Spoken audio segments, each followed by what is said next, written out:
Sponsored by Gillette, the best a man can get. Hi, everyone. Welcome to First Things First. I'm Jen Wolf. That is the Hall of Famer, Chris Carter. This right here is Nick Wright. Guys, we got a great show today. Lots of good things. The Lakers off-season not quite going as planned. Wait till you hear the latest with that. Giannis and the Bucks bounce back in Game 2 as predicted, but we're going to start with the late game. I want to take care of home, especially after how last series went, losing 2 of them at home. So I think we're just a little bit more focused to finish games, no matter if we were up 15 and they still cut it down. And I think I love how we stayed poised through it all. You know, I think we only was able to do that because what we went through in the first series. And, you know, so glad that we was able to finish it out at home, but we know these guys are even more dangerous at their crib. So us on the road, they're even more dangerous. All right, Nick, we kept talking all about the officiating coming into this game. This doesn't seem to be the theme coming out of this game. How did the Warriors take care of the Rockets in Game 2? And credit to the officials. The officials were not part of the storyline. They did a great job. It was a fairly officiated game and a well-called game. But to answer your question, they came out ready to play, and the Rockets did not. Rockets down 15 points halfway through the first quarter. From that moment forward, they outplayed the Warriors. They tied them in the second quarter. They won the third quarter. They won the fourth quarter. But when you start the game in the first quarter with 9 turnovers, when you allow 8 offensive rebounds in the first quarter for your opposition, when they're not a great offensive rebounding team, when you're sloppy with the ball, when you only make 2 two-point field goals in the first quarter, and your opponent, the 2-time defending champ, they're the team that comes out hungrier. They're the team that comes out more desperate. They're the team that comes out where every defensive possession, it's rotations and people meeting you at the rim. To be totally honest, you deserve to lose. The Rockets were fortunate to be in the game after the first quarter, to be in the game at halftime, to have it within 3 points late in the fourth quarter because they didn't have the sense of urgency the moment required, and they didn't come out like a team that felt that the way they had spoken the days leading up to the game. We should have won Game 1. We were the better team Game 1. They came out like a lazy January game. Okay. And now they got into it, but you can't give the Warriors 6 minutes to build a lead. You can't give this team an edge in that building. So the Rockets had legitimate complaints after Game 1, and they undercut a lot of that with how they came out in Game 2. The Warriors played fine. They didn't play a great offensive game. Steph struggled again. KD was the least efficient he's been in this entire incredible 6-game stretch, and the Rockets couldn't take advantage because early in the game they were throwing the ball all over the gym, and they're letting Alfonso McKinney get tip dunks on putbacks because nobody's boxing out.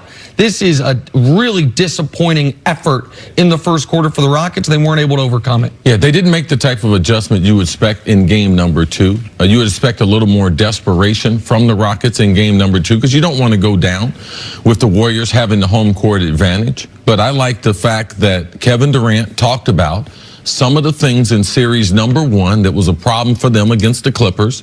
Number 1 thing was losing at home. So that was an emphasis for them coming in. We're going to make sure that we protect home court. And they came out because this is not about playing great basketball. This is about being efficient under the most amount of pressure and be able to get to your spot on the court and be able to make shots. You got to give a lot of respect to Golden State because coming into this game, all the conversation about the referees, I didn't think the game would be about the referees. They had 3 veteran refs in there because ultimately the guys on the court are going to make the difference. Houston, with Harden being injured earlier, man, they were kind of lost there for a little bit. Their bench, actually, if there's something to be encouraged about, their bench after 2 games, because Rivers was hurt in game number 1, didn't play. You could see them missing that. But they struggle offensively if Harden is not playing at his highest level. And to me, it's hard to be a championship team when your number 1 threat is James Harden and the way that people are playing him in the playoffs, where it's becoming harder and harder for him to score or be as efficient as he was during the regular season. Yeah, there's no way you can rely on that bench and the role players as a sustainable way of staying in this series. But we'll talk much more about James Harden, but between his injury and however that limits him and the fact that this team is now down 0-2, is there any Any chance the Rockets can make this a competitive series now? Yeah, they have to go and take care of home. Game 3 becomes a must-win, and assuming they win Game 3, Game 4 is close to a must-win. The only reason you would say it's not is because we have seen teams come back from 3-1 down. But they obviously have to win Game 3, and what they need is, I thought Harden played a much smarter game in Game 2 despite the eye injury. He was obviously more efficient. He went to the rim when it was available to him. And the Rockets, you said before the game, see, that they need to try to get Clint Capella more involved. They did get him more involved, but it wasn't very successful. What I think they are realizing, and what we've realized after 2 games, is Kevin Durant, as a rim defender against Clint Capella, he wins that matchup. We think they're undersized when they start the Hamptons 5 because Draymond is the center in name. But Kevin Durant becomes the guy who is meeting Clint Capella at the rim. Clint Capella is not much stronger than Durant. He's not any taller than Durant. And Clint Capella got dominated in his matchup last night, and it didn't help that the Rockets, while Austin Rivers was good off the bench, Daniel House, who had been one of their top reserves, he played 5 minutes early and then was relegated to the bench for the rest of the game because he wouldn't box people out because he wasn't doing his job. Iman Shumpert came in the game, and he thought he had the neon green light. 4 minutes, 4 3-point attempts, go to the bench. So the Rockets can do things better. I thought Harden played really well. I thought the eye didn't affect him that much. I thought that his defense was actually quite good. He was above his season percentages on 3s and 2s in this game.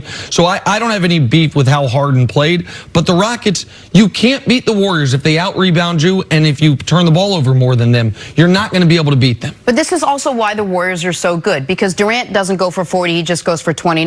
But, then you have Steph Curry, and he doesn't have a great night. But, then you have Klay Thompson, who finally got his shots and stepped up. You can keep going down the line, and the Rockets just don't have the same depth after Chris Paul. It just doesn't seem to get all fitting together. Right, they don't have the same depth, but you're off to a good start when you got KD, Steph, and Klay. But to me, the difference in this is the Hampton 5. Andre Iguodala, man, somehow has found the fountain of youth. Leads the NBA in 8 playoff games. He's got 19 dunks. Now, he's something with his legs. He didn't have these legs during the regular season. Draymond looks like he's lost 20 pounds. Both of their scoring averages. Iguodala, his point total is doubled in the playoffs. Draymond is back shooting the ball, distributing the ball, and Houston doesn't have an answer for them. When they try to trap in the pick and roll, they give the ball to Draymond at the top of the key or at the free throw line. He is orchestrating the offense from there, and they are taking the Rockets apart. To your Clint Capella, the reason why he doesn't match up well is because he doesn't have a post game. Right. He does not all he has is the lobs. That's all he's got. It's hard to be physical when you're in the air. Right. So Kevin Durant can match him there. So it's going to be, to me, Houston needs to be very, very careful. Because we talked about last year's chance and this year's opportunity. People say, oh, Houston's better this year. Well, let me tell you something. I don't think they're better. Matched up against Golden State, seeing 2 games. And let's not forget last year, they got the 3 wins. So to me, last year, was that really the best opportunity? And now looking at with them down 2-0, I would agree with what my opinion was several days ago, that last year's opportunity, I believe, was the one that they missed out on. Last year's opportunity could end up being the best opportunity they have, even if this ends up being the best team that they've had. But yeah, you can't just toss the ball down to Capella and ask him to go to work. His only offensive move is a tip in or a lob. Or when James Harden on pick and roll, he rolls the basket in a lob. But to your point on the Hamptons 5, the numbers are jarring on it. Just look at it. They played 96 minutes in the series, 48 with the Hamptons 5, 48 with any other lineup. They are dominating the Rockets on the offensive end and overall with the Hamptons 5, and the Rockets are beating them with any other lineup out there. The difference between this year and this series and previous years is they were never playing the Hamptons 5 half the minutes. You would see the Hamptons 5 in key moments. You'd see them for the final 6 to 8 minutes of a game. But if they're able to play, if that is sustainable, if you can play those 5 guys in half your minutes, and they're starting the series as they did in Game 1 with those 5 guys. They didn't go to that until I think Game 4 of last year's series. Yeah, the Rockets are in trouble. On Draymond and Iggy, Draymond's got an all-time great NBA quote. He said there are 82 game players and there's 16 game players. I'm a 16 game player. He and, meaning 82 game regular season, 16 wins you need for the playoffs. He and Iguodala right now look like they were operating in second gear throughout the regular season, and they revved it all the way up to fifth for this series. Iguodala had the first free throws baskets of the game for the Warriors, and they were fine with it. Those two guys have been great in this series. All right, Warriors jump out to a 2-0 lead in that series. Coming up, we'll talk about the other big game of the night. Did Giannis and the Bucks figure out the game plan for taking down the Celtics? That's next on FS1, and you can always check us out on the Fox Sports channel on SiriusXM. We'll be right back.